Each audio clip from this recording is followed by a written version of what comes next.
জামাত পাকিস্তানের বিরোধিতা করেছে, তারপর সেই পাকিস্তানে আবার জামাত কায়েম করে মাওলানা মওদুদি জামাতের প্রধান হয়েছেন। জামাত বাংলাদেশের অস্তিত্বকে অস্বীকার করেছে এবং তারপরে বাংলাদেশেই জামাত রাজনীতি করছে। আবার আমার ভাই নিজেই বললেন যে জামাতের শফিকুর রহমান সাহেব উনি জাসদ করতেন, জাসদ থেকে উনি আবার জামাত হয়েছেন, তাই না? এই যে এক্সাম্পলগুলো দিলাম যে জামাত আসলে শেখ হাসিনা যেমন লেবাস পরেছিলেন, জামাতও বিভিন্ন রূপে বহু রূপে থাকে।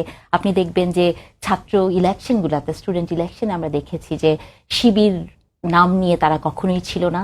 তারা গত 17 বছর অন্য দলের ছায়াতলে তাদের বর্ণ চেঞ্জ করেছিল। এবং আরেকটা কথা বলি, তিতাসে জামাতের একজন বলেছেন যে ওনাদের একটা কমিটি হয়েছে, সেখানে বলা হয়েছে যে ওনারা ইচ্ছাকৃতভাবে আওয়ামী লীগের সাথে ছিলেন, এটা তাদের একটা স্ট্যান্ড ছিল। তারপরে আপনি দেখবেন যে জামাত একটা প্রগতির কথা বলার জন্য ওনারা কিন্তু রংপুরেই মনে হয় জামাতের হিন্দু শাখা খুলেছেন, তাই না?